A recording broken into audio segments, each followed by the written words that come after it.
నమస్తే. తెలంగాణ రక్షణ వేదిక ఆధ్వర్యంలో ఈరోజు ప్రెస్ మీట్ పెట్టడం జరిగింది. సో కంప్లీట్ తెలంగాణ అస్తిత్వం పైన ఏదైతే ఆంధ్ర పాలకులు కావచ్చు, ఆంధ్ర పెత్తందారుల దాడి జరుగుతుందో, సో ఈ నేపథ్యంలో మాట్లాడడం మనతో పాటు విజయాన్ని అంటే ఏం చెప్తారు? రీసెంట్గా ఆంధ్రప్రదేశ్ సంబంధించిన కొంతమంది నాయకులు వచ్చి తెలంగాణలో వచ్చి తెలంగాణ మీ అయ్యా జాగిరా అని చెప్పేసి మాట్లాడిన వ్యాఖ్యలు జనసేన నాయకులు, అంత ప్రధానంగా పవన్ కళ్యాణ్ ఏం చెప్తారు? మేము ఒకటే విషయం చెప్తున్నాం. ఆంధ్ర రాష్ట్ర అవతరణ కోసం చనిపోయిన వ్యక్తి ఒక్కడే కావచ్చు, కానీ తెలంగాణ రాష్ట్ర స్వాతంత్రం కోసం, తెలంగాణ రాష్ట్ర అవతరణ కోసం, ఆవిర్భావం కోసం 1200 మంది అమరవీరుల సాక్షి ఆత్మ బలిదానమే తెలంగాణ రాష్ట్రం ఉద్భవించింది. 1200 అమరవీరుల సాక్షిగా నువ్వు వచ్చి నా గడ్డ మీద నీ అయ్యా జాగిరా అంటే నువ్వు ఓనివి రాసలు ఆ రోజు అదే చెప్తున్నాను నేను. ఇంకెప్పుడైనా సరే, ఎక్కడైనా సరే ఆంధ్ర పార్టీలు తెలంగాణ రాష్ట్రానికి వచ్చి నీ అయ్యా జాగిరా అంటే వచ్చి నాలుక కోస్తాం బిడ్డ అని చెప్తున్నా. ఈ తెలంగాణ నా అయ్యా జాగిరే, మా తాతల జాగిరే, మా అమరవీరుల జాగిరే, అసలు నువ్వు అని అడుగుతున్నా నేను. ఈ తెలంగాణ రాష్ట్రంలో జరుగుతున్న ఆర్థిక దోపిడీకి వ్యతిరేకంగా ఈ నెల 25న ఎల్బీనగర్లో మేము హోమం చేస్తున్నాం. ఆ హోమానికి మేము అందరూ రావాలని కోరుతున్నాం మిత్రులు. సనాతన ధర్మాన్ని కాపాడేది నేనే అంటే తెలంగాణలో ఎవరైనా సరే రావచ్చు పోవచ్చు, కానీ భారతదేశంలో అంతర్గత భాగం కాబట్టి నేను బరాబర్ వస్తాను చెప్పి కూడా మాట్లాడుతాను. ఎవరు సనాతనం? ఎవరు సనాతనం? సనాతన ధర్మానికి ఏజెంట్ అయినా సనాతన ధర్మంలో అందరం ఉన్నాం. నువ్వు ఒక్కరిని ఏం లేవు, నిన్నమున పుట్టినావు నువ్వు సనాతనం అంటే ఎట్లా? మరి మా తాతలు మా తండ్రులు సనాతనం లేరా? ఉన్నారు కదా. నువ్వు ఒక్కరిని ఎందుకు చెప్పుకోవడం కారణం ఏంది? నువ్వు బీజేపీ ఏజెంట్, బీజేపీ కుక్కవి కావచ్చు, మేము కాదు కదా, మేమంతా హిందువులం. నువ్వు కేవలం బీజేపీ ఏజెంట్ కాబట్టి ఆ బీజేపీ ఏజెంట్లా మాట్లాడుతున్నావు. సనాతనంలో భారతదేశం ఉంది, అందరు ప్రజలు ఉన్నారు, ఒక్కొక్కరి మతం, ఒక్కొక్కరి కులము, ఎవరి ప్రాంతాలు, ఎవరి భాష, ఎవరి స్వాతంత్రం వాళ్ళకు ఉంటుంది. కేవలం నేను మాత్రం సనాతనం చెప్పుకోవడం తప్పు. మేము కూడా సనాతన ధర్మం పాటించే వాళ్ళమే. మేము చెప్పుకోవట్లేదు, నువ్వు చెప్పుకుంటున్నావు. మాకు అవకాశం వచ్చింది, మేము చెప్తున్నాం కదా.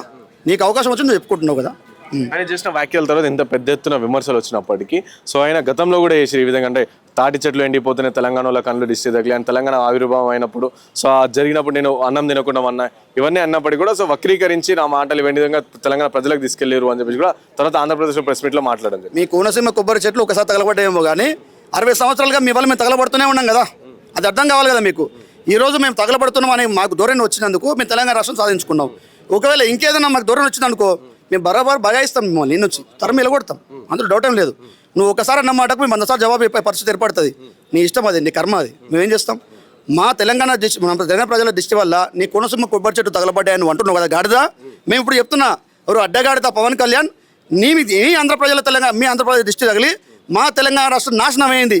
మరి దానికి సమానం చెప్తావు చెప్పు. ఈరోజు తెలంగాణ ప్రజలు దిశ తగిలి అంటున్నావు గాడిదా. నేను చెప్తున్నా ఇప్పుడు మా తెలంగాణ రక్షణ వేదిక ఆధ్వర్యంలో చెప్తున్నా, నా పేరు చింతలు విజయ్. ఏం చేసుకోవో చేసుకో, బరాబర్ ఎక్కడ రమ్మంటో చెప్పు, అడ్రస్ నేను చెప్తా వస్తా. పద్మలక్ష్మి నడుస్తలేదా? రామోజీ ఫిల్మ్ సిటీ నడుస్తలేదా? సారథి స్టూడియో నడుస్తలేదా? మరి ఏడైందిరా మీకు దృష్టి? గాడిద కొడుకులరా, మా అడ్డవులు మా సొమ్ము తింటారు, మా రాష్ట్ర దోచుక తింటారు, మా లూటీ చేస్తారు, మా రాష్ట్రం లూటీ చేస్తారు. మళ్ళీ మా మీద మీరు ఈ రకంగా మాట్లాడతారా? ఇది కరెక్టేనా? తల్లిపల్ల రొమ్ము కుదిరకరా నువ్వు. మేము కాదట్లా. మాకు అమరవీరుల ఆశయాలు ఉన్నాయి, మా తెలంగాణ ఆత్మగౌరవం ఉంది, మా పోరాటాలు మాకు ఉన్నాయి, మా రాష్ట్రంలో మా యొక్క పాలన మనకు కొనసాగుతుంది. మేము ఏ రకంగా చేసుకోవాలని చూస్తున్న తరుణంలో నువ్వు వచ్చి మాట్లాడేంద్రా గాడిద.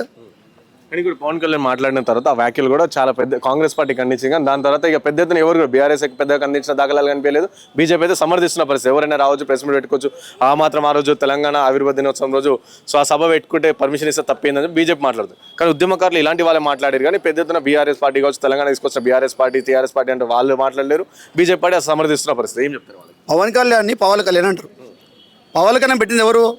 పవన్ కళ్యాణ్ పెట్టిందే బీజేపీ వాళ్ళు పెట్టారు కదా. అది అర్థం చేసుకోవాలి. పవన్ కళ్యాణ్ ఎందుకు పెట్టారు? పవన్ కళ్యాణ్ అంటే బీజేపీ ఏజెంట్గా, బీజేపీ పెంటెంట్ నాది అన్నట్టుగా మాట్లాడే విధానం పవన్ కళ్యాణ్ నోటి నుంచి కనబడుతుంది. కాబట్టి బీజేపీలో ముద్దుగా పిలుచుకున్న పేరు పవన్ కళ్యాణ్. అది అర్థం చేసుకోవాలి ప్రజలు కూడా. అందరికి చెప్తున్నా, ఈ పవన్ కళ్యాణ్ మాట్లాడితే బీఆర్ఎస్ పార్టీ కావచ్చు, ఇతర పార్టీలో పట్టించుకో. ఎందుకు పట్టించుకో అంటే ఈయన అక్కడ డబ్బులు తీసుకొని వచ్చి ఇక్కడ మాట్లాడతారు అన్నట్టు. మీరు ఆలోచించండి, జూన్ 2వ తారీఖున తెలంగాణ ఆవిర్భావ దినోత్సవం రోజు నాడు తెలంగాణ రాష్ట్రానికి వచ్చి మాట్లాడిందంటే డబ్బులు తీసుకొని వచ్చి మాట్లాడింది అవునా కదా? ఆయనకు తెలంగాణతో పని లేదు, కేవలం వచ్చి ఏదో యాక్షన్ ప్లాన్లో భాగంగా ఆయన సినిమా యాక్టర్ కదా, ఆ రంగంకి వచ్చి యాక్షన్ చేసిపోయింది అంతే, కథం.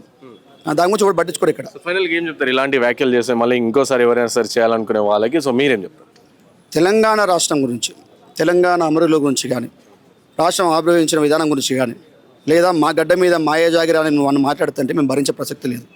తెలంగాణ రాష్ట్రం మా అయ్యల జాగిరే, మా తాతల జాగిరే, మా భూమి ఇది, మా హక్కు, మా వనరులు మాకుంటాయి. కొలగొట్టడానికి నువ్వు వచ్చి మాట్లాడడానికి నువ్వు వచ్చి మాట్లాడితే మేము భరించే ప్రసక్తి లేదు.